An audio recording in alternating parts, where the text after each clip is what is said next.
picture here, it's a pretty cool picture. This is a neuron, right? That's the basic cell that we talk about when we talk about the nervous system, right? It's the main functional cell here, main cell of the nervous system. And we're going to talk about the different parts of this and then the functions of what they do. So we're going to talk about the dendrite eventually in this presentation. And this receives information or receives a stimulus. The stimulus is information, right? So there's some information coming to the neuron at the dendrite. That's what's happening there. And well, this whole cell, I should have started by telling you, it's called the soma or the cell body. Cell body is the same thing as soma, right? It has its nucleus in there. And then the extension, these are the extensions off the soma, these dendrites, okay, that happen to receive information, okay? And then here we have this long kind of cable-like thing, that's your axon, okay?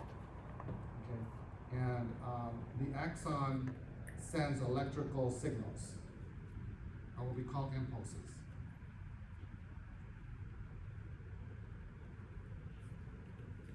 Electrical signal / impulse.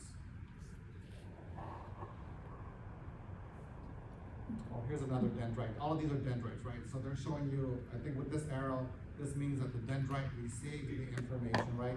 And then it's sending it off now to the axon, right? And the axon here is generating or sending an electrical signal all the way down the length of the axon. Down here to the end of the line, which is kind of the axon terminal. That's why they call it terminal. Okay, so that impulse, again, that impulse is your electrical signal that I told you about. Goes down to the axon terminal, and what the axon terminal will do, it will release these chemical messengers into this space down here. So these little circles are my chemical messengers. There's a name to it, but I'll introduce that name later, but they are chemical messengers, right? I ran out of room at the bottom, but pretend there's something else at the bottom. There's probably a target cell, so let's just call this box the target cell. The target cell usually has receptors on it. So these little white things, these are my receptors.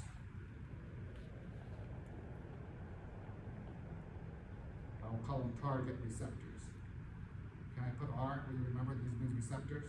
Target receptors, and then these neurotransmitters that were floating around in the space released from the terminal end, they come here and bind to the receptor. And then that target does something, whatever that chemical message set to do, that's what the target cell will do.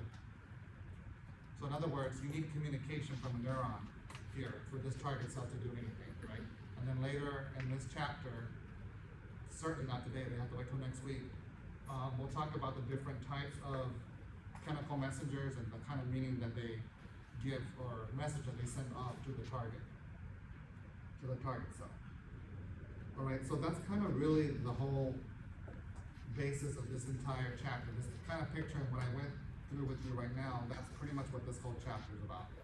And honestly, kind of we're done. We could probably just go home without, we have to go through these little details. But this is the big picture of what's happening. Again, I'll repeat real quickly. This neuron receives information from somewhere else, okay? It's first received at the dendrite, and this information gets sent to the axon, and it travels all the way down the length of the axon.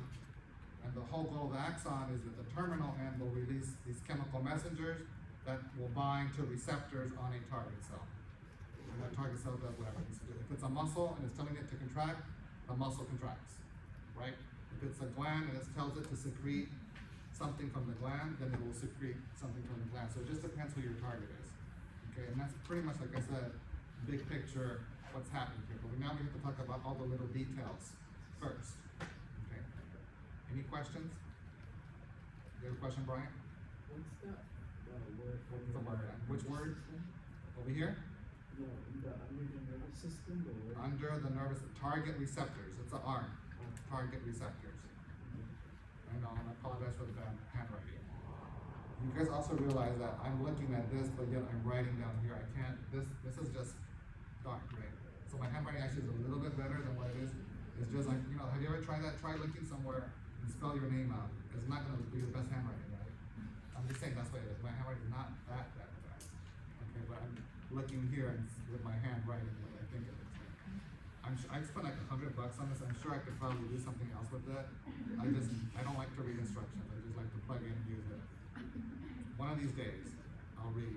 I think I could even probably type one and then the boxes will pop in. I think I could do that better for $100, but it was COVID time and I was desperate. I was like, just how do I work this?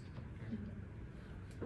So we have to talk a little bit about anatomy first. So all of these first couple slides, I'm sure they're reviewed for you. There's a lot of this is pretty much anatomy, and it's hard to not talk about anatomy when you're talking about physiology, right? So some of this is going to be reviewed to you, right? And you know that the nervous system, you can divide this into two types, right? You can divide it into the central nervous system, CNS, and the peripheral nervous system, PNS, right? And you know already that the central nervous system consists of two things, basically the brain and the spinal cord, right? And then everything else is the peripheral. Everything that's not the brain and the spinal cord is the peripheral nervous system, right? Which is your cranial nerves and your spinal nerves. Remember you know how many pairs of cranial nerves you have? I'm not gonna ask you, but do you remember? How many pairs? Isn't it 12? No? It is, I think it is, right? Oh my goodness, okay, well, you have plenty of time before you take boards and T's and all that other stuff. You will probably have to know all of that for that, right? First we began with O's.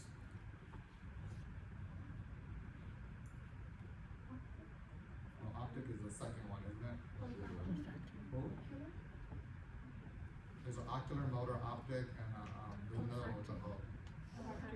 Olfactory. Isn't olfactory number one? Or whatever, who cares? I'm digressing, but I remember it's the O, the three O's. Anyhow, anything that's not the brain and spinal cord is the central nervous system. I'm sorry, anything that's not the brain and spinal cord is the peripheral.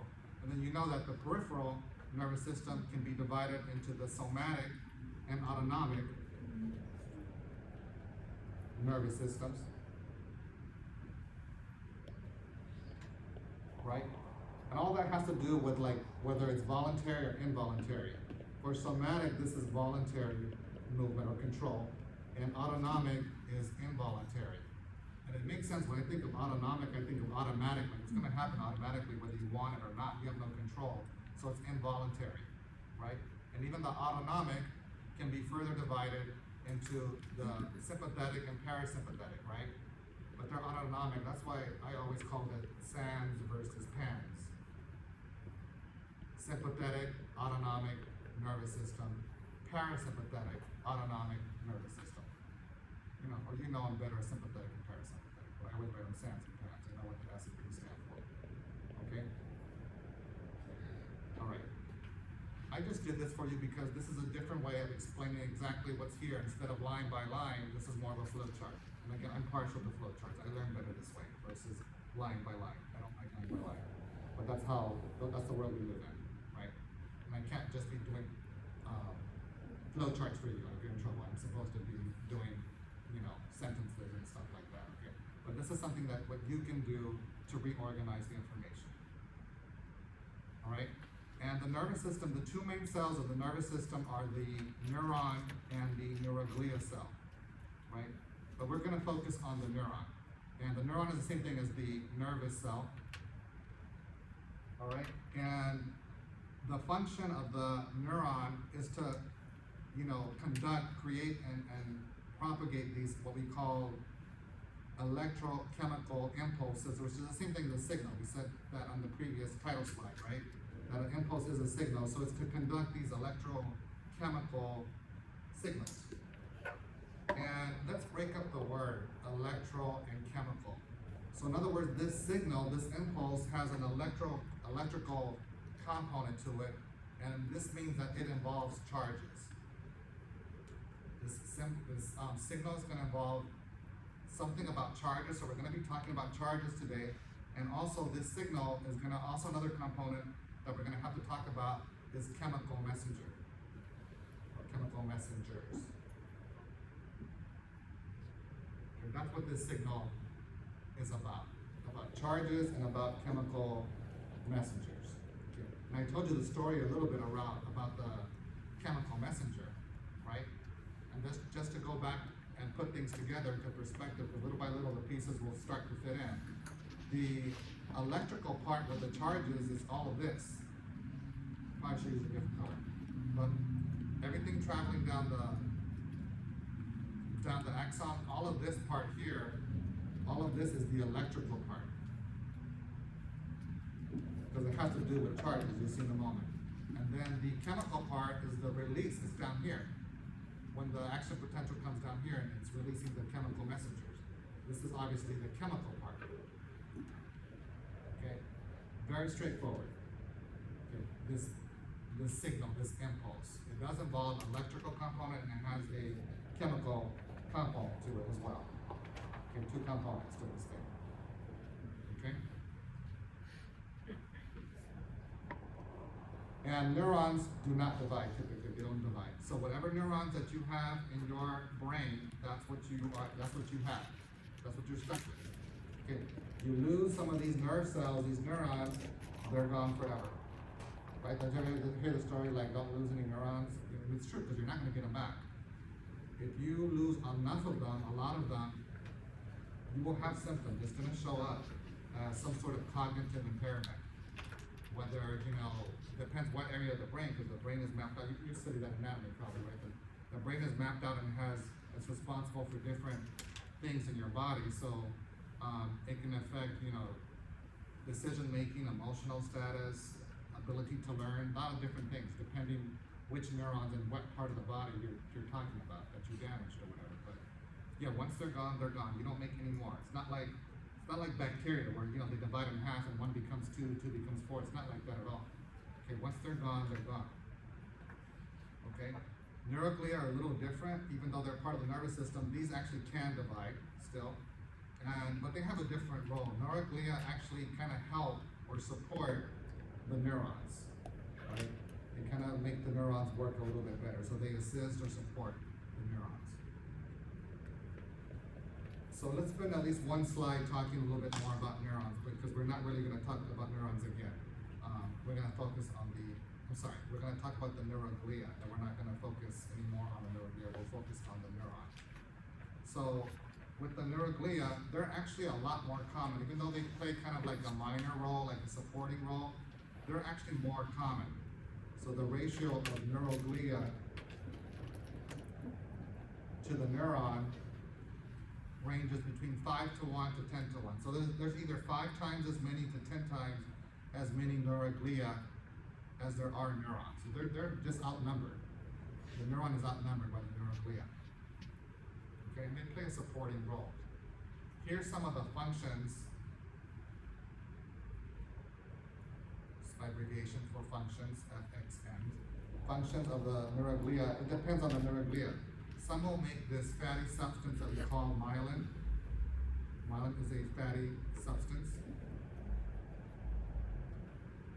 Okay, some other ones will release nutrients for neurons, and then some of them will participate in the immune response. And what I mean by immune response, I mean they engulf debris or waste material.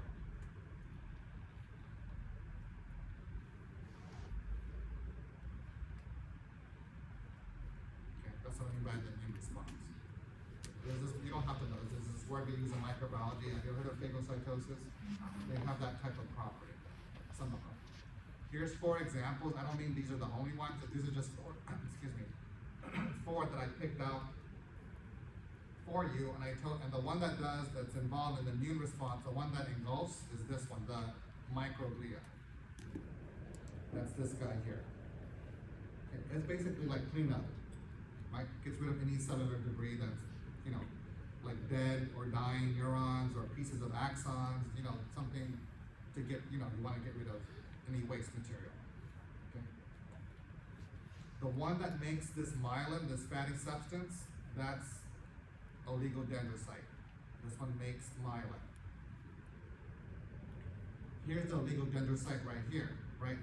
So the oligodendrocyte has extensions that will surround the axon. extensions that surround the axon. Right, so that's what it looks like here. So it literally reminds me kind of, have you ever heard of the, like the pigs in the blanket? Right, the hot dog and you just wrap the dough around it? That's kind of what it is, where the dough is the myelin from the oligodendrocyte, right? And it's made out of fat material. So it's kind of like an insulating material, right? I'll talk later about myelin. We're gonna come back to myelin and oligodendrocyte later in this chapter. But at least you would have heard of it when I go back to it later, I think, in this chapter, okay? But yeah, oligodendrocyte is a type of neuroglia, okay?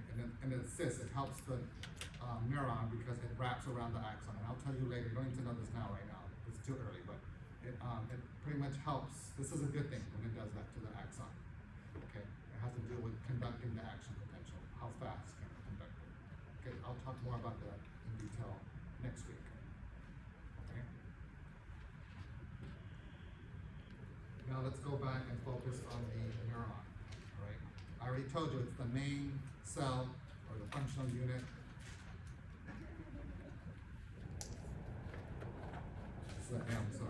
Of the nervous system, and it has several functions, and the functions kind of make sense. They kind of go in order, and this should be a little bit familiar because I think we talked about this when we did the homeostasis lab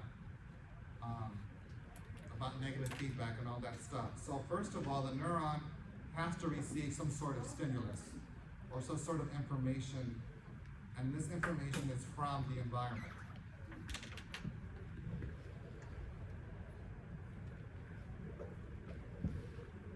Information has to come from the environment.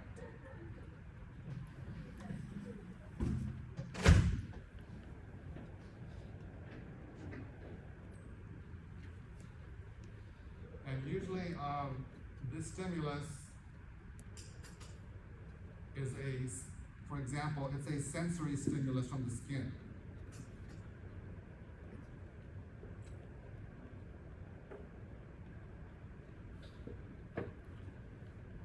Right? It's like, you know, I'm touching, like this is a hot stove and I put my hand on there. Usually that's the sensory stimulus that's picked up first, involving the nervous system when you have, you know, when you're touching something hot, right? It's coming from the environment, right? And then that information has to get sent to the brain, right? That's what we call, remember we called it in lab control center or integration center. Remember we were talking about heart rate and all that stuff with that first homeostasis lab? So this is kind of the same thing that we're talking about here, right? So when I'm touching something hot, information has to travel from my fingertip up through my arm to my brain, where the brain decides, should I keep my hand there or should I not keep it there, right? You have to process, the brain processes and integrates that information and comes up with some sort of decision, right? And then after it gets to my brain, it makes a decision, it sends another message down back to the arm, to the finger, right? To a muscle or to the gland, and it tells it what to do. In this case, it will tell the muscles of the fingers to contract, to pull away so you don't burn your hand or your fingers, right? So again, it's hot, sends the information back up, brain says no, take it away, so it sends the information back, telling me to flex my fingers. Okay? And again, all of this involves this information, this signal. Again, like I already told you, it's two components, an electrical component and a chemical component. These signals that are sent to and from the brain, right? And now we're giving them real names this time. The electrical signal that I've been talking about, same thing as an impulse, the signal is an impulse. Now it's called the action potential. Okay, action potential. We commonly use the abbreviation AP for action potential. So a lot of times I'm going to start using AP for action potential. The chemical part, I already told you, is a chemical messenger, but now specifically this chemical messenger is referred to as a neural transmitter. So I'll start using NT from this point. Okay, so this whole story involves action potentials and the release of these neurotransmitters, right? And now you know, if I go back to that title slide, the neurotransmitter, these are the neurotransmitters. These things that I was calling the chemical messengers, right? These are the neurotransmitters. All of these are neurotransmitters. Later on in this chapter, I will give you some specific names of neurotransmitters, because there's not just one, there's several different types of neurotransmitters with specific names. You don't need to know that now, but there's some that will excite the target, and there's some neurotransmitters that will inhibit the target, okay? So it just depends on which one it is. You don't need to know now, that's for next week. Okay, so let's go back to where we were. Oops. Did I cover everything here? Yeah. And this part is kind of a review of already kind of what I went through the title slide, right? The soma, this is the cell body, same thing as the cell body. It's the main way, it has this little nucleus here, right? And I told you the dendrites are these tips, right? These extensions from the soma, right? Extensions, I already told you, and I told you they receive the information, right? Information is coming to the dendrites, right? This is all like information. Some sensory information. So maybe I should clarify this with sensory information, or you can even say, let's say stimulus. They're all saying the same thing. Sensory information is stimulus that's received by the dendrite. Okay? Axon, right? I told you it's this long, like cable-like thing, right? That sends out the information, right? Sends it out, and it's gonna end up, you know, here at the terminal end, right? There's this little area that's kind of between the cell body and the axon that we call the axon hillock. Axon hillock is important because that's the one that generates or starts, same thing as starts. It starts the action potential. They say here the impulse, but they mean the action potential. At the axon hillock, that's where your action potential really begins at. And it is like a little bump. I always remember that because I think a hill, isn't a hill like a little bump? Right, so when you draw it out, I probably should have drawn it out for you. This is my soma, so this is my two-dimensional drawing of a neuron. Here's my soma with my nucleus in there. Here are my, what? Dendrites, right? These are my dendrites. I'll just put letters, okay? This is the soma, right? And then I have my axon. And over here, I would have like an enlarged area, and then this here is my axon hillock. And then, you know, I have my terminal, or axon terminal, the end, right? Terminal means end, right? So this is the end of line for the action potential, right? The signal is gonna start here at the axon hillock and go this way to the end till it reaches the terminal. And then what gets released at the terminal end?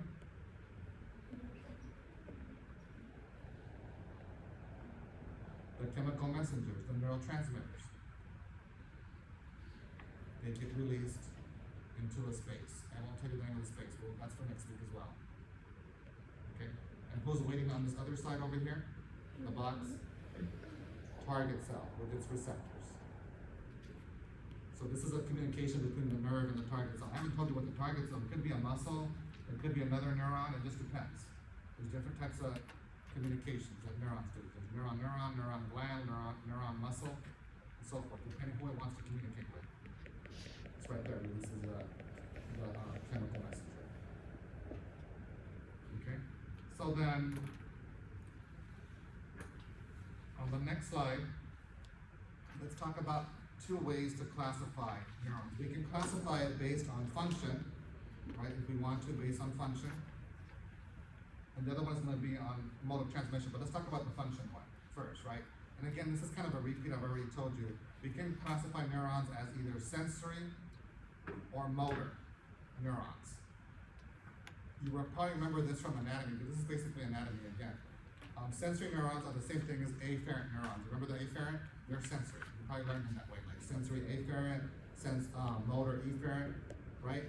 And remember, the sensory one is like I told you, that's the neuron that detected the stimulus, the hot of the thing or the surface I was touching, right? That's my sensory neuron that takes the information into my brain, into the nervous system, right?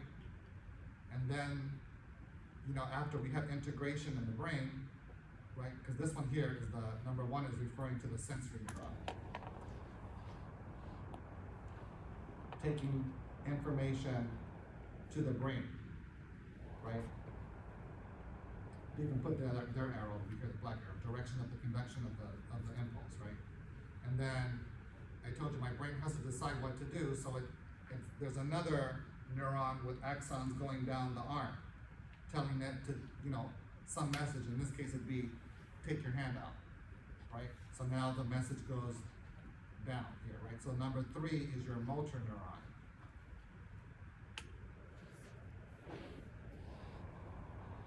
Okay, so you're probably, those are the two I wanted to do, sensory versus motor neuron. Probably wondering, well, what's number 2? You don't have to know number 2 if you're curious. This is FYI. It's just called an interneuron. Okay, I won't test you on it, but interneurons stay in the brain. The sensory does not. The motor does not either, because they have to communicate up and down the arm. My arm is not the central nervous system. That's peripheral, right? Because we said central is just the brain and the spinal cord. Okay, but you don't have to know the nerve. But that's how they are, because when nerves try to communicate to have an action, it's always 3 nerves. Okay, it's not 2. It's not the sensory communicates with the motor. It's the sensory communicates with the interneuron, and the interneuron communicates with the motor, right? That's why they call it inter. Inter means between, right? Yes, this is between sensory and motor. That's why they call it interneuron. Okay, so we can base neurons or classify neurons based on function. We can also classify them based on the mode of transmission. And there's 2 types of transmission, like an excitatory or inhibitory type of transmission. So we call these excitatory neurons or inhibitory neurons, right? And the name kind of gives it away. This is a neuron that will stimulate or inhibit, okay? So we said that at the axon terminal, the neuron can release a neurotransmitter, right? So therefore, excitatory neurons, what type of neurotransmitter obviously do you think it's going to release? It's going to release an excitatory neurotransmitter. Inhibitory neurons release inhibitory neurotransmitters. Right? So this was my target right here, and it's releasing excitatory neurotransmitters, then this target cell, if it's a muscle, it will contract maybe. That's what helps me pull my hand away. But instead, if it releases an inhibitory neurotransmitter and it tells the muscle do not contract, then my hand stays on the hot plate or wherever I'm still. Okay, so it depends on the type of the neurotransmitter that gets released from these neurons. Okay, and we'll talk more about this in detail when I give you the names of or specific examples of inhibitory and excitatory neurotransmitters.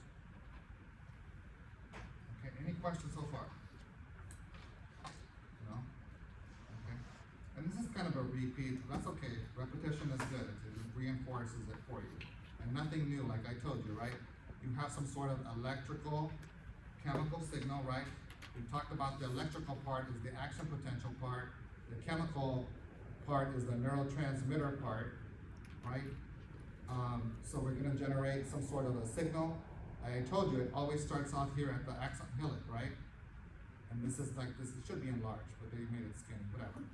The axon hillock is the part between the soma. This is the soma or the cell body, and the axon. This long thing here where the green is. This is all the axon right here, right? So it starts here at the axon hillock, follows the arrow, travels along the axon, and ends here at the terminal where you release neurotransmitter. I don't know which type. It can be excitatory or inhibitory. Excitatory neurotransmitter or inhibitory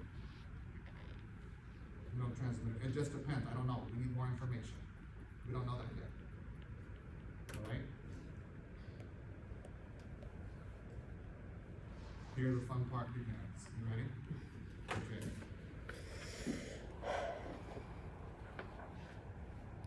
Okay. So neurons have these things that we call membrane potential, so it's standard to use MP, they have membrane potential.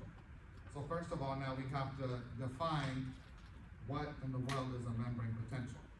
This is what a membrane potential is. A membrane potential is like a difference in charges between the inside and outside of the cell. The cell I'm talking about obviously is my neuron. Okay, the differences between the inside and outside, right? And if you have a difference in the charges between the inside and outside of the cell, of this neuron, you end up having what we say voltage, or some electrical current, or electrical voltage. That can be measured. Okay, this is usually measured along the axon.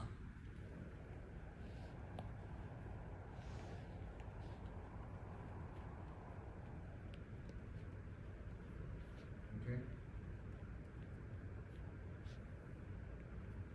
And the reason why you have this difference in charges is because there was an unequal distribution of ions, right? You know, ions are charged particles. We studied that already in anatomy, in the earlier unit, right? And there's an unequal distribution. That's why you have a charge difference. In other words, what I'm saying, a charge difference would be something, if this was my axon, a charge difference would be something like it's negative on the inside and positive on the outside. Okay, if this was like, let's say, my axon. This is a charge difference. They're not the same. I'm not saying that you have an equal number of negatives outside and equal number of positives. There's a charge difference. You know, if I were to stick like a voltage meter, this is my voltage meter in here, you know, it would give us a reading of what the charge is. And if I stick it inside the cell, inside the axon, I don't know what value it's going to give me, but I know it's going to give me a negative value, because it's negative inside the cell, inside the axon, for example. And the axon is part of that cell, right? Okay. Why does the cell have a voltage to begin with? I told you it's because there's an unequal distribution of ions, right? And the reason why there's an unequal distribution is all because we can blame our friend, the sodium-potassium pump. That's why. And if you don't know the sodium-potassium pump very well, this is the time to know it, okay? Obviously, you know what the two ions being pumped, the name gives it away, right? Sodium and potassium. I'm not gonna ask you that type of question. It's giving it away what it is, obviously. But what you do need to know is the ratio. How many of each are being pumped, and also in which direction? Who's going in and who's going out? Okay? Notice that they're both positively charged ions, right? When something is positively charged, by the way, what do we call that? Cation. That's something you should know, because I'm going to start using the words cation and anion. You should know cation is a positive. I'm talking about something, an ion that's positively charged. Okay? But our good friend sodium-potassium pump is interesting because remember it was 2 potassiums in and 3 sodiums out, correct? So when you do that at the end, it's not an even exchange. You're removing 3 positive things from the cell and you're putting back in only 2. You're not putting 3 back in. So you're gonna get shortchanged, right? It's gonna be uneven. More negative inside than outside. And this is what creates the difference, okay? So at the back there I have, to save me time, I don't know how much time, because now I have to run across the room. Here's the sodium potassium pump right in the back. Do I need markers? Yeah, because I don't have any.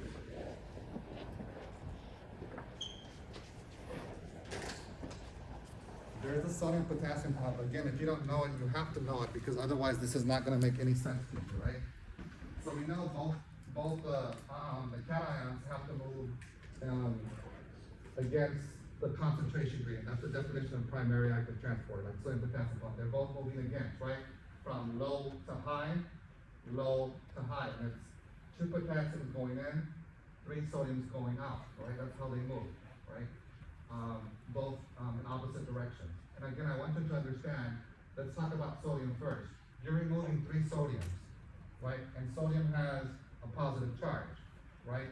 So if you keep removing positive things from the inside of the cell, what's the charge gonna be inside the cell afterward if you keep removing positive things? Negative.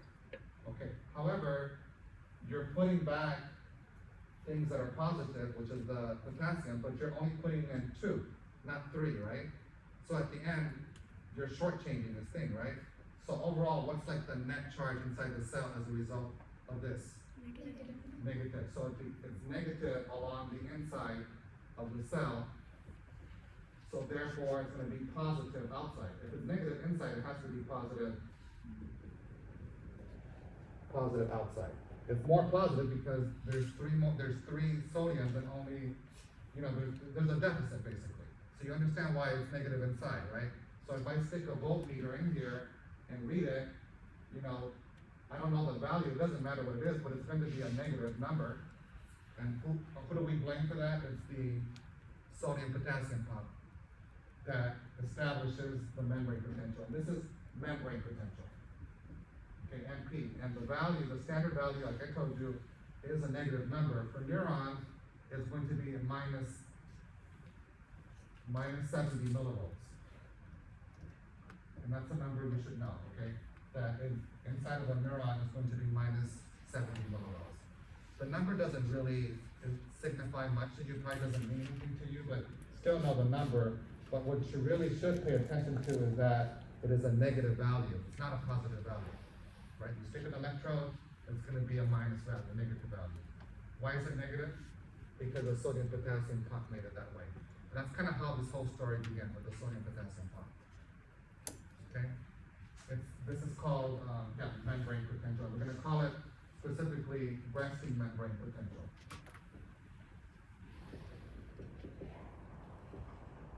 Or we call it RMP. So it's actually really RMP that's minus 70 millivolts. So let me be more clear. So the resting membrane potential is minus 70 millivolts. And like the name says, resting, this is when the neuron is what? It's at rest, meaning the neuron is not what? Stimulated. It's just chilling. There's no stimulation to the neuron. When there's no stimulation to the neuron, this membrane potential, we call it resting membrane potential, RMP. RMP is a type of MP. But again, the membrane potential is just telling you there's a difference in charge across the membrane. And didn't we just see right now there's a difference in charge? Because of, there's too much black here. Because of, what's that big picture? Yes, because of sodium potassium pump. That's why. So sodium potassium pump establishes the membrane potential, and a type of membrane potential is resting membrane potential, and that's when the neuron is not stimulated and starts off at minus 70 degrees, minus 70 millivolts. And that's kind of what this is saying. So you understand the last bullet point where it says uneven charge? And that, again, that's because of the 3-to-2 ratio. It's not a 3-to-3 ratio, it's not a 2-to-2 ratio. If it was a 2-to-2 or 3-to-3, there would never be a difference, right? There would never be a membrane potential.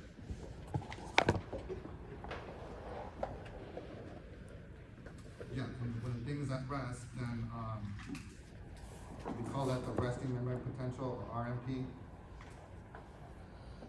And I told you it's minus 70 millivolts.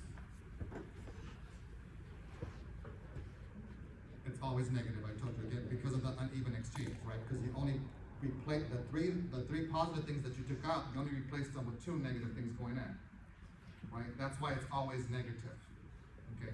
And I will leave that up there. You can take always a picture of it or whatever, okay? Why is I think I kind of gave you the answer. Why is RMP value always negative? Because of who? Okay, because there's an uneven exchange caused by the sodium potassium pump. Okay, because there's an uneven exchange caused by the sodium potassium pump.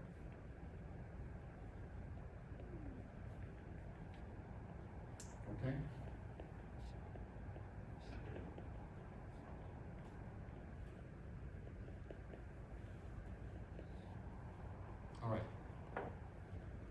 next picture right here. Still talking about action potentials and membrane potentials. Again, we already know what a membrane potential is, right? It's just a charge difference across the cell membrane, right? And we said that it's commonly due to the sodium-potassium pump, right? And then we're going to talk about how now we can generate an action potential, but you kind of have to start off with the resting membrane potential first, and then this action potential is going to travel along the axon, right? You know, if it starts, I told you things start, if this is my neuron, here's my dendrites, right, and here's my axon hillock, the little bump here. Everything starts off here, right, and then the action potential is going to travel again along the axon to reach the terminal end, right? And we said when we start off, I'll do a different color, I probably should have done this bigger. And we said originally, we start off at the axon hillock. So this RMP, or this membrane potential, is gonna happen here at the axon hillock.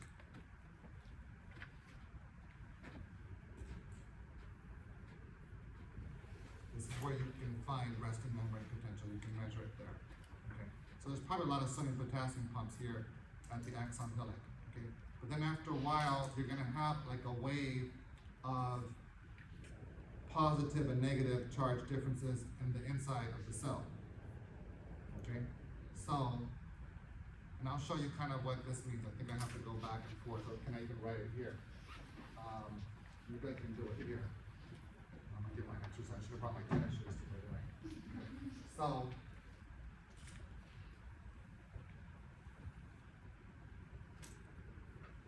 this is like, you know, the inside of the cell, maybe like my, you know, axon terminal or whatever, right? So, again, just to recap, I have to include the sodium-potassium pump once again, because that's what starts everything off, right? So 2 little k over here, 3 big Na, little Na. And as a result, you told me what's the charge inside? Negative. Because of the uneven exchange, right?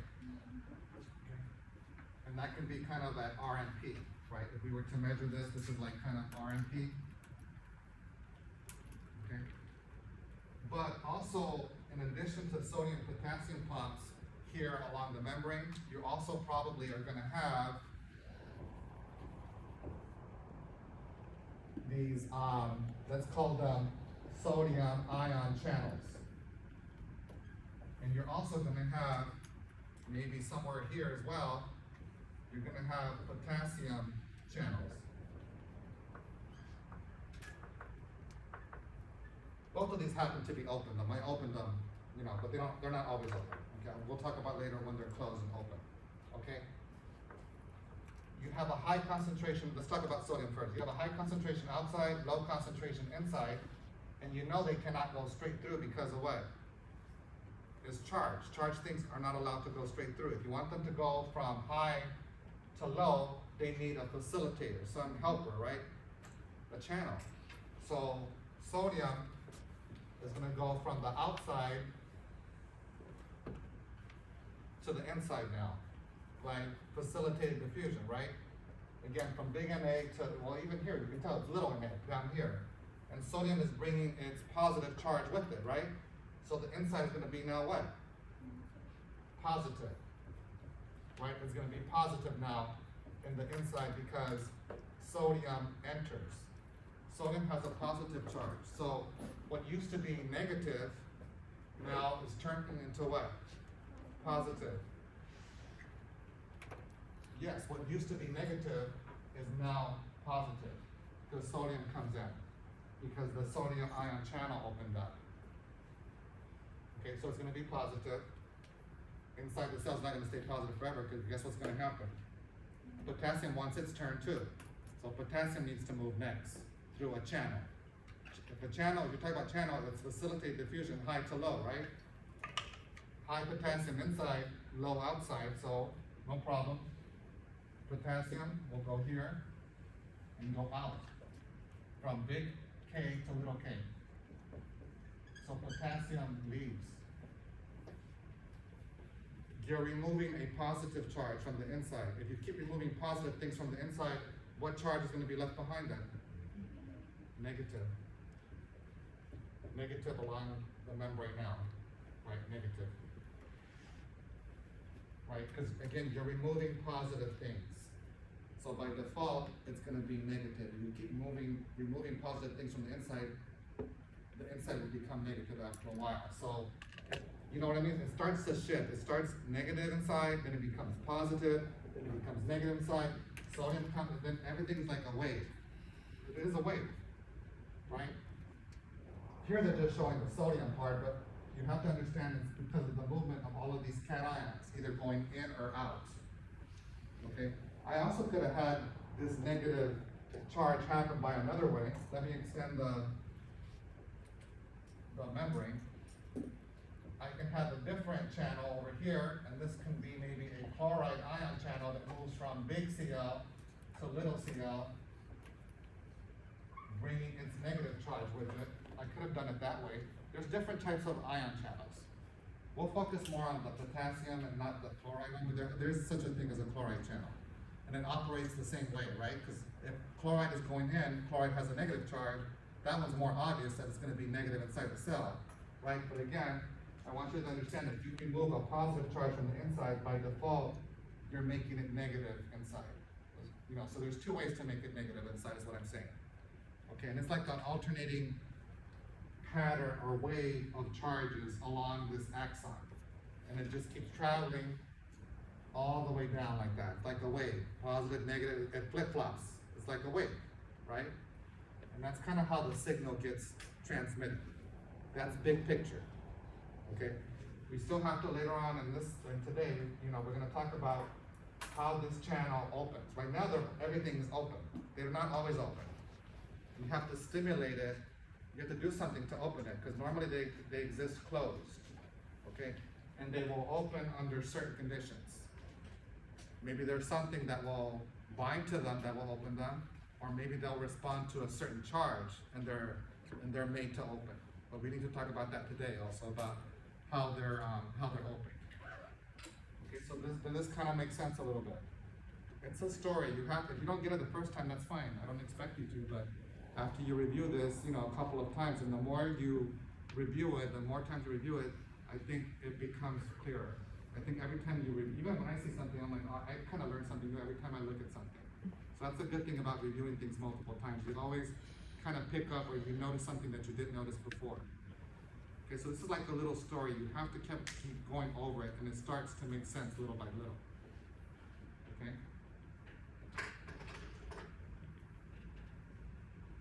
So, you know, here they're just showing you the different, like what happens to sodium and so forth, but it's basically a wave of charges going in. Okay, and we're gonna go into a lot more detail. This is again still more like big picture, and then little by little we're going into the detail parts of this. All right. So here I kind of gave you more or less the stats of the big picture of what's happening here, right? I had my neuron that was not stimulated; it was at rest. It wasn't stimulated. Okay. And we know at the RMP it's going to be at minus 70 degrees millivolts. Because of the sodium potassium pump. Right? That's the one that established it for being negative inside at minus 70, right? We already said that. That's the thing that I wrote up there on the board. Okay? Now you finally receive the stimulus. Okay? And as a result of that stimulus, because of the sodium potassium pump, now you're going to have a charge difference across that cell. Right? You develop or create a membrane potential. Right? And like I explained here, you're gonna have like this rapid movement or change from things that were negative inside to positive, and then back to negative, and positive again, negative is alternating back and forth. Okay, and remember I told you everything begins here at the axon hilly. Okay, this is where everything starts. And then from there it travels along to the entire length of the axon until you reach the end, the terminus, right? And then, you know, what happens from here at the terminus? You release what? Neurotransmitters. Okay, that message has to get to the terminal end. That's next week's lecture, because we're gonna talk about how the neurons get released. I'm just giving you the big picture then. The action potential has to go there, but I haven't told you how that happens. There's little details, step by step. This is like a cooking lesson. Like, you know, cooking, you can't just throw in things together. If you want the food to taste good, don't you have to follow certain steps? Like to make the cake, you don't add the egg after you pull it out of the oven, right? You have to follow step. And all of this is step by step. It's a story. And like I told you, all these changes inside the changes inside the cell can be measured by some sort of voltmeter. And I have a nice fancy voltmeter picture for you on the next slide. Right.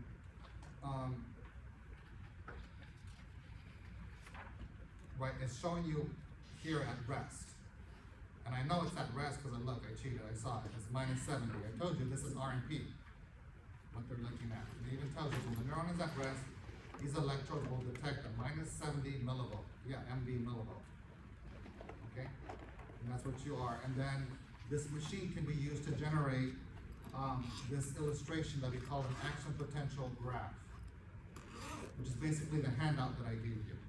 That's the action potential graph. Okay, and it's the one that I kind of drew on the board, but mine is labeled on the board because we have to talk about what happens, like what each part of that graph means, because it all has a meaning of why it is the way, why it looks the way it looks. Okay, but again, remember when you look at action potential or any graph, what's the first thing you should be doing? Look at your axis. Don't start looking here like, oh, there's a rise here. You don't even know what that means if you don't look at the axons, right? This is telling us as time goes by, probably really fast because it's milliseconds, as time goes by, the voltage, this is millivolts, right? Millivolts. Sometimes it goes up, and then after a certain time it seems to go down, and it looks like it's going up again, or something is happening here. Over time, the millivolts go up and down. The charge inside the cell goes up and down over time.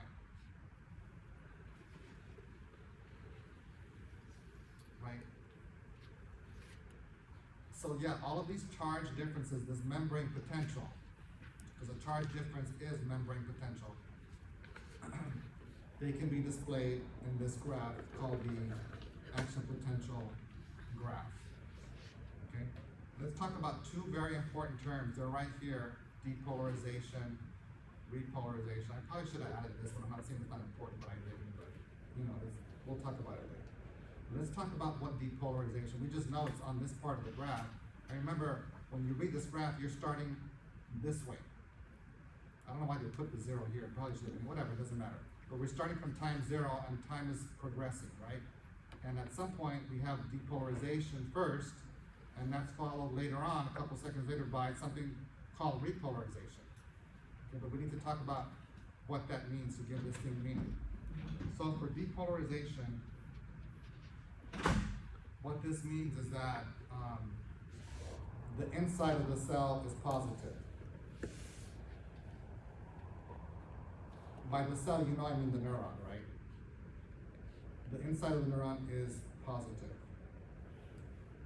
Because, this means because, BC, because cations enter. Again, do you know what I mean by cation? It's a positively charged ion.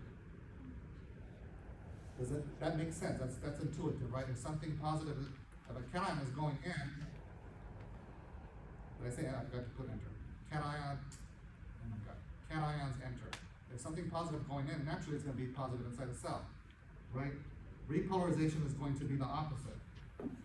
This is the inside of the neuron is negative.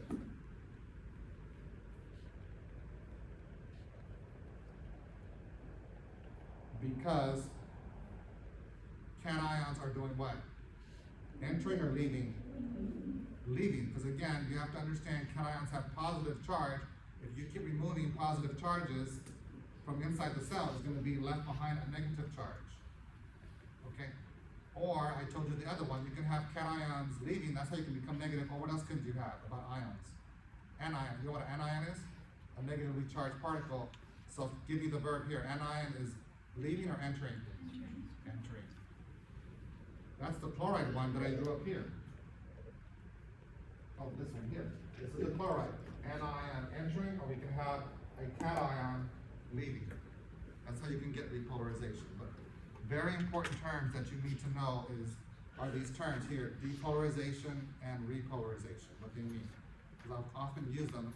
I'm going to assume you understand that depolarization means that you understand depolarization is that it is positive inside the cell. Okay?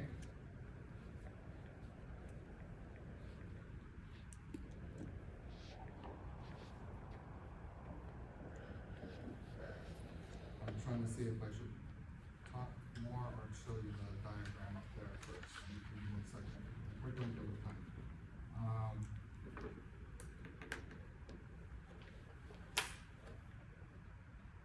So, okay, let's talk about this graph a little bit more. So you're at time 0, right? And at time 0, you're staying at minus 70 millivolts. What do we call minus 70 millivolts? Right, this is RMP, resting membrane potential. So in other words, at half a second, no stimulus yet. You get your stimulus finally at whatever, 1.4, 1.5 seconds here, right? You get a stimulus, and then here at this point, this is where you have the sodium ion channels open.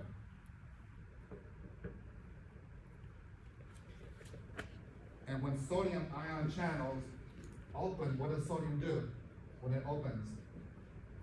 It goes in, right? And if it goes in, what's the charge inside?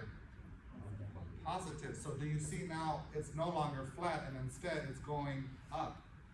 Notice that this is minus 70, right? And here is 0. So understand that when you add when sodium channels open up and sodium comes in, it's going to change from minus 70, minus 69, minus 65, you know, and so forth, right? It's getting more and more positive, going up this way. Why is it getting more positive? Because sodium entered. We opened the sodium channels at the end of RMP. So at the end of RMP, you have sodium channels open, sodium comes in, becomes more positive inside. So naturally, it's not going to be a flat line, it's going to go up. When you reach another value, this is another important value, this thing called threshold is always, for neurons, it's always like minus 55 millivolts. So here's another important point. Here, at the end of RMP is an important point that you should know, and also minus 55 millivolts is another important point. At minus 55 millivolts, you have more sodium ion channels open. More of them open. If more of them are opening, is it going to become more positive or more negative? Positive. So don't you agree I keep going up? Like really fast. Because I'm opening more and more sodium channels. To a point where I go up to a positive 40 and I reach peak. This is called the peak. You reach the peak. And what's going to happen is at the peak, two things are happening. This is all in the PowerPoint. I'm just giving you a big picture. But you know, the rest of it will be reviewed though when we go through it.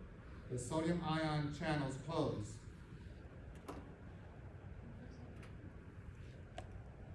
And another thing happens, potassium, we haven't talked about potassium. Here's where potassium comes in. Potassium ion channels will do, you tell me, close or open? Open. Very good.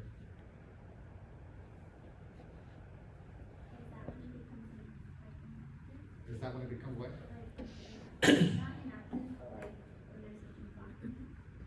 Oh, you're talking about the sodium channel? Yeah. They call it, you're right, it's called closed / inactivated. There could be something blocking it. Okay, very good. Yeah, at the peak, two things are happening. Voltage, not voltage. I'll talk about voltage later. But the sodium ion channels will close and the potassium channels will open. And when the potassium channels open, we already talked about potassium leaves. So you have to write in here potassium leaves. fall out of this chair. Potassium leaves. Let me ask you this, why is potassium leaving and not entering? Go back to the sodium potassium pump. What does the sodium potassium pump create in terms of potassium concentration inside versus outside? Is potassium high inside or low inside? High, because of the sodium potassium pump. So naturally, if it's gonna travel through a channel, it's gonna move from the inside to the outside because of high to low. It's high, potassium is high inside, that's why it leaves.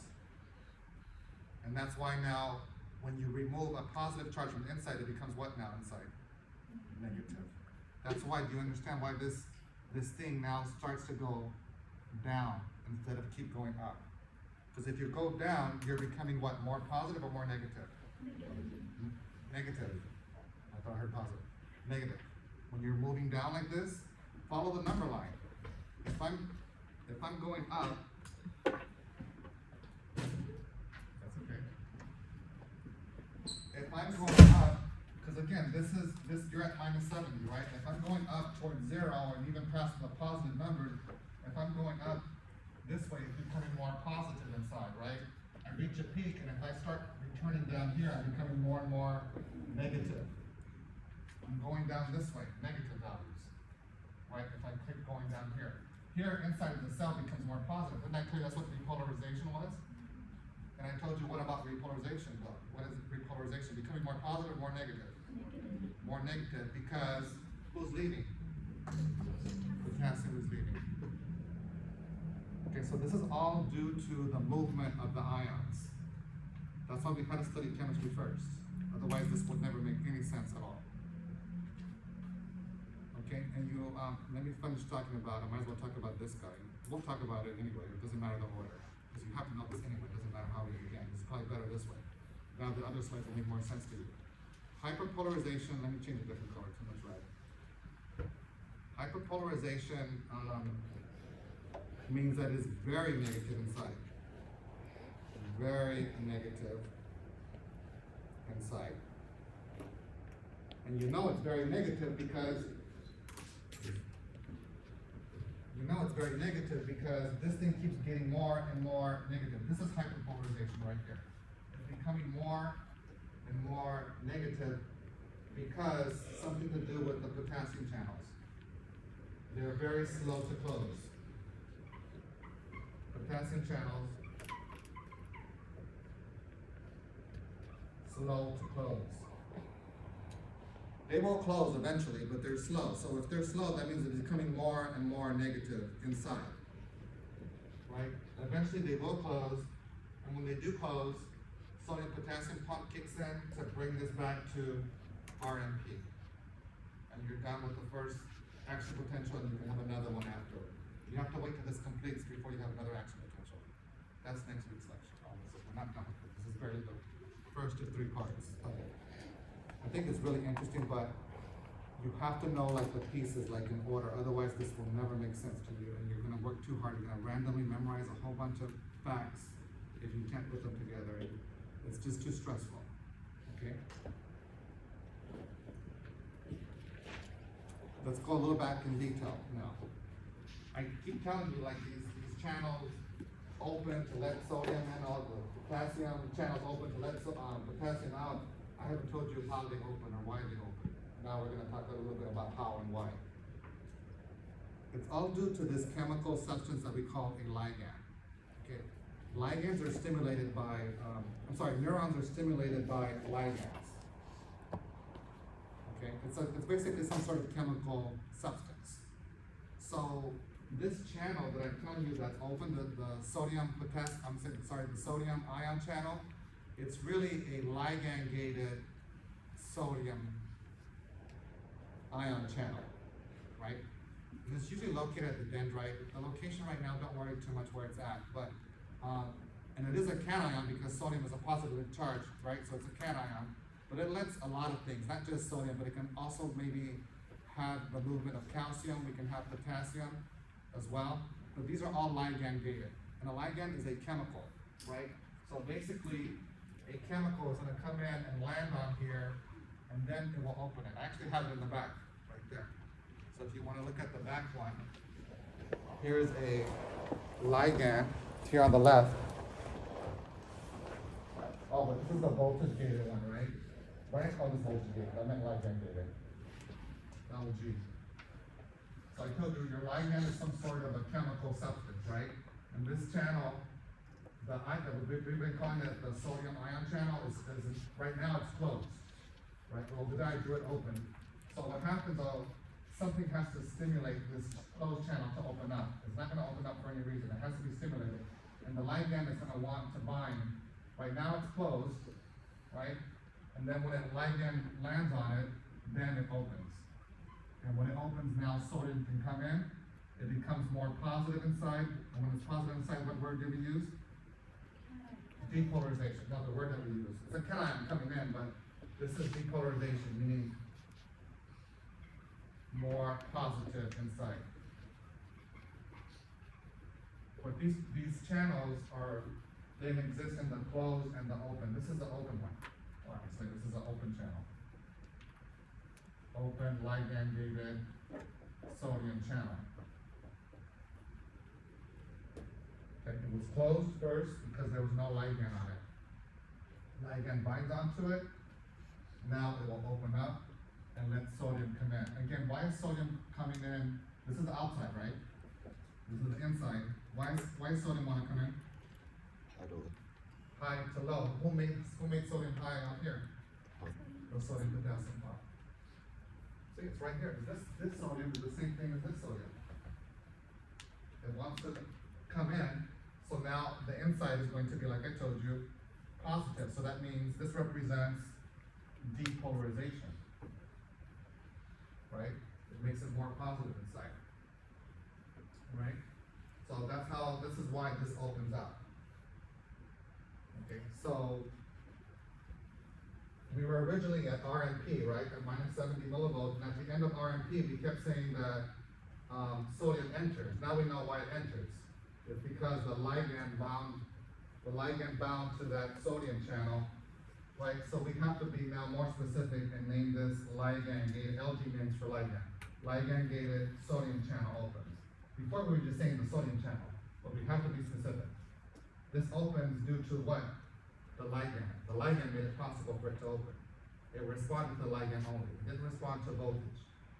So at this point, very important point, at the end of RMP, this is where you have, again, ligand-gated sodium channels will open up, and they will become what inside? Negative or positive?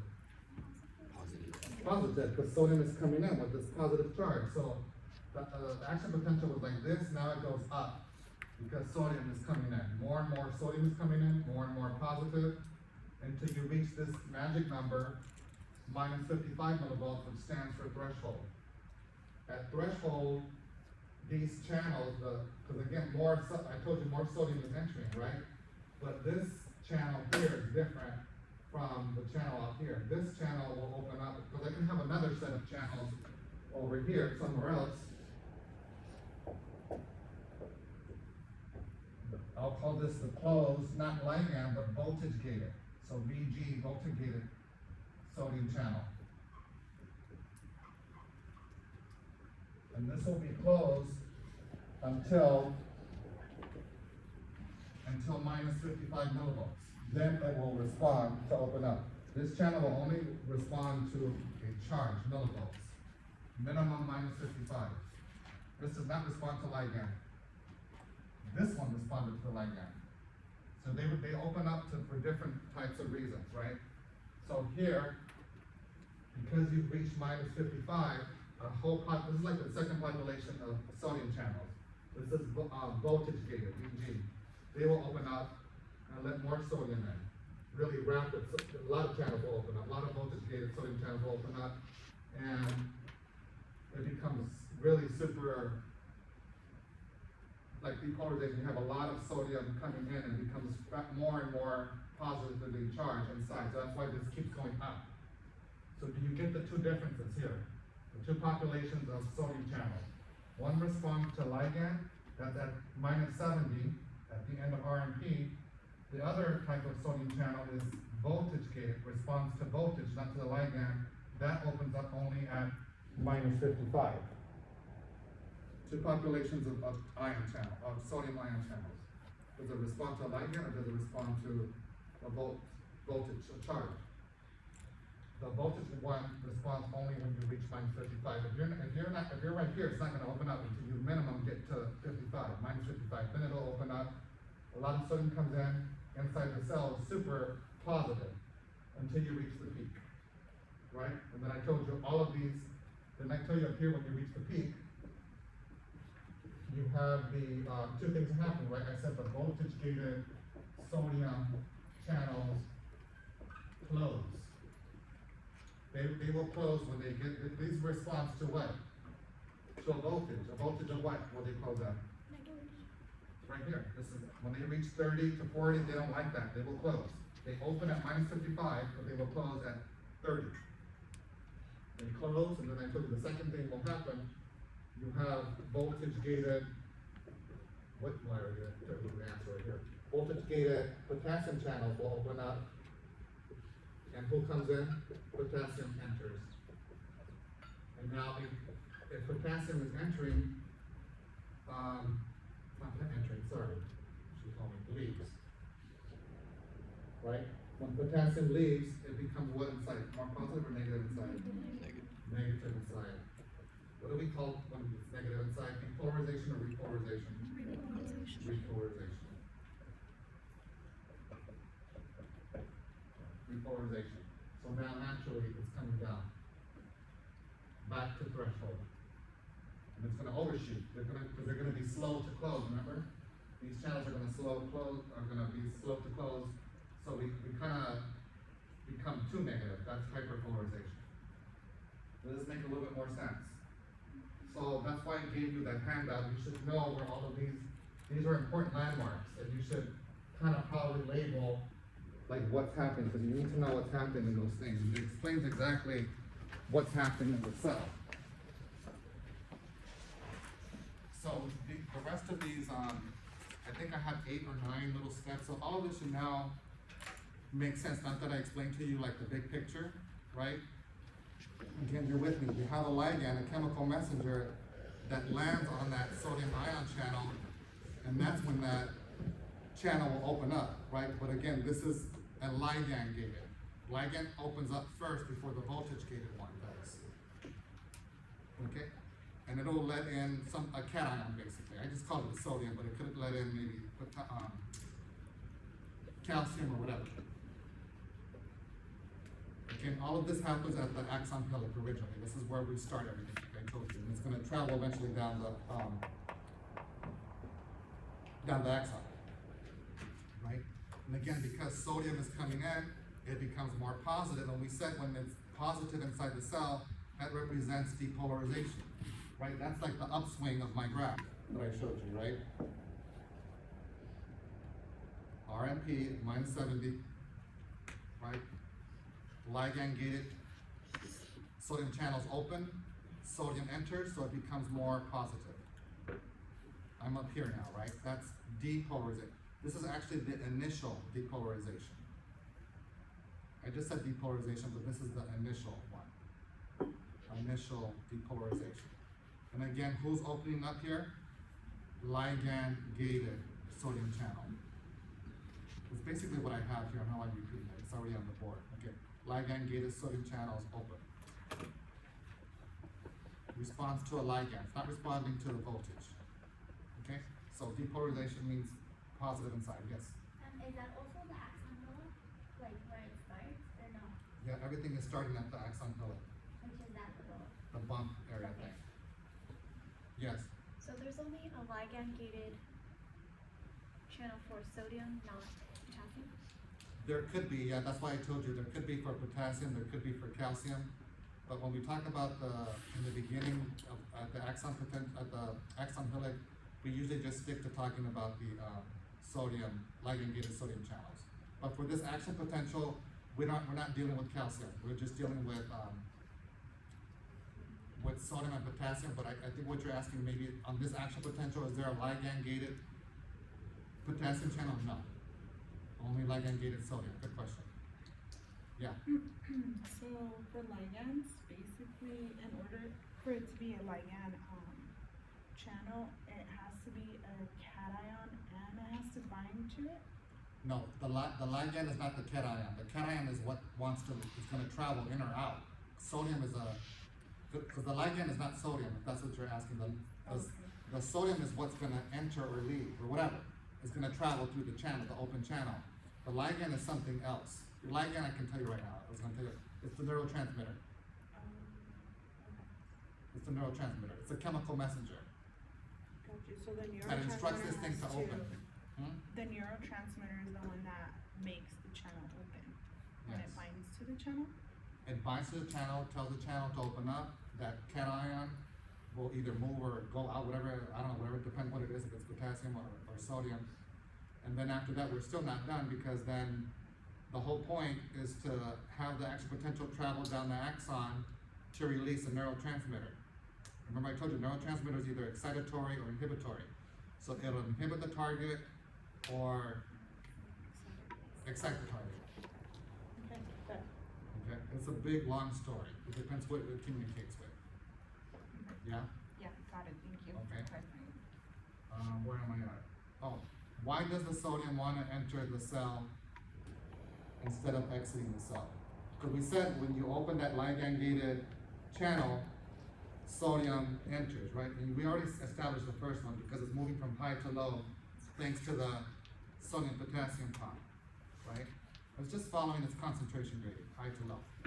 Another reason actually is because, remember the sodium-potassium pump made the inside negative and sodium is positive? If they're attracted, opposites attract. So sodium is attracted to the negative charge inside. That's another reason why sodium wants to move in. It's kind of like a magnet for sodium. Sodium was going to move in anyway, but it would really want to move in because of the charge difference. It's negative inside and it's positive, so it even more wants to go inside. Okay, that's why it wants to enter the cell, not leave the cell. Yeah, so again, sodium is just moving from high to low. It's following its gradient, concentration gradient, from low to high, from high to low.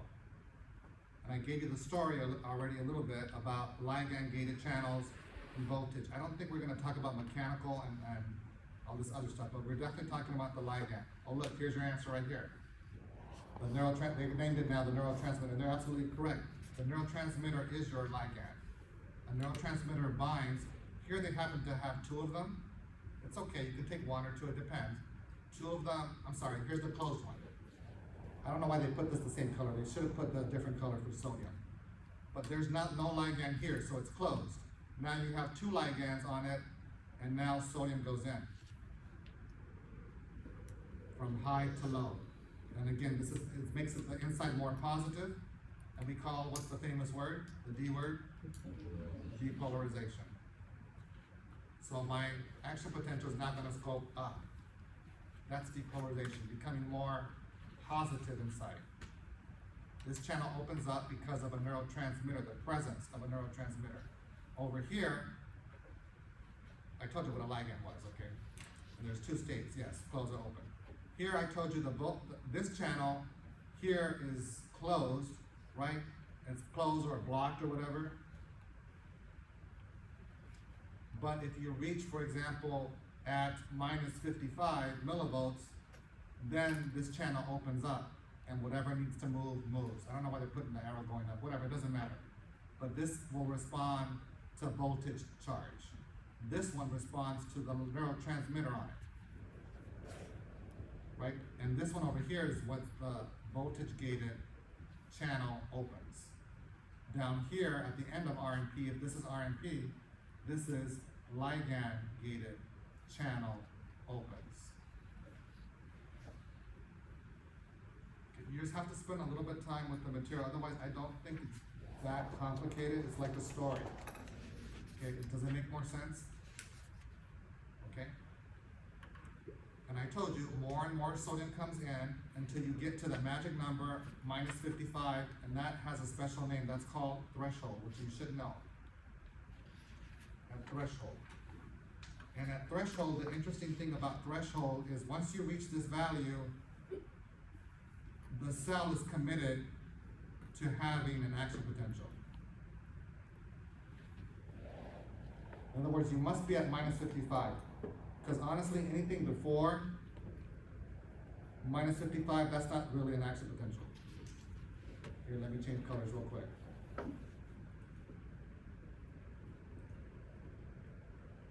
Action potential begins here at threshold, minus 55.